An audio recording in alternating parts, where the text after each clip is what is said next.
720, ça vous dit quelque chose? En fait, cette séance est censée durer 2 heures.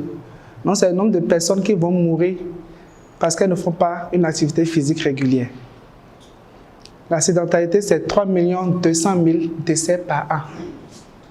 Il y a 2 ans, c'était 5 200 000, plus que le tabagisme. Donc, d'ici la fin de cette séance-là, 720, dans le monde, 720 personnes vont mourir des dégâts dus à l'inactivité physique. Et 3600, c'est le nombre de décès de maladies cardiovasculaires d'ici 2 heures. En fait, toutes les 2 secondes, une personne meurt d'une maladie cardiovasculaire. Et la majorité, c'est en Afrique. Des chiffres qui font froid dans le dos. De milliers de personnes qui perdent la vie dans le monde entier. Et pourtant, il est possible de renverser la tendance. Ce qui est bien avec ces maladies, on peut les éviter en changeant de comportement et on peut en éviter un grand nombre. Et c'est pour ça qu'on met un accent sur la prévention, sur la sensibilisation, sur l'information. C'est pour cette raison que 2 médecins béninois ont voulu aider les populations à avoir les informations nécessaires afin de prendre les dispositions adéquates pour protéger leur santé. Pour y arriver, des conférences publiques et gratuites sont initiées. La dernière en date a eu lieu le samedi 15 mai 2021 au Champ d'Oiseaux à Cotonou et placée sous le thème « Sport et santé, astuces et stratégies » pour en tirer le meilleur. Parfois, on entend telle personne est à la douche, il est tombé. Souvent, c'est un gros caillou qui allait boucher une artère du cœur. Il y a de petites choses que vous pouvez mettre en place chaque jour, au boulot, à la maison, pour prendre soin de votre cœur. Le sport dont on parle, ce n'est pas forcément le sport de compétition. Et bouger, ça peut être le fait de casser ces périodes assises, lutter contre la sédentarité. Quand vous êtes assis 1 heure, vous levez, marchez 2-3 minutes, vous allez vous asseoir là. Vous avez déjà gagné des années de vie comme ça.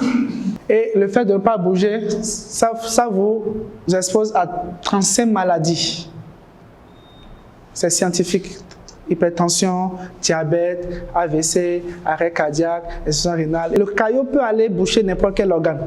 Et s'il y a un message à retenir, en plus de tout ce qu'on vous a dit, quand vous voulez faire l'activité physique, il faut que ce soit en toute sécurité. Pour éviter tout désagrément, parfois fatal. Avant de commencer une activité physique et sportive, en parler avec un médecin, un professionnel de la santé. Les avantages que l'on en tire sont nombreux parce que la pratique est sécurisée. Pendant plus de 2 heures de loge, les conférenciers ont entretenu les participants sur comment bien faire le sport, les pièges et erreurs à éviter, comment faire le sport quand on n'a pas le temps, quel type de sport convient à chaque tranche d'âge et quelle est l'alimentation idéale pour le sport. Je vous assure, lorsque je suis venu ici, j'ai beaucoup appris. J'ai changé mes paradigmes. Je pense que ce qui a été dit a été très motivant, ça a impacté ma vie.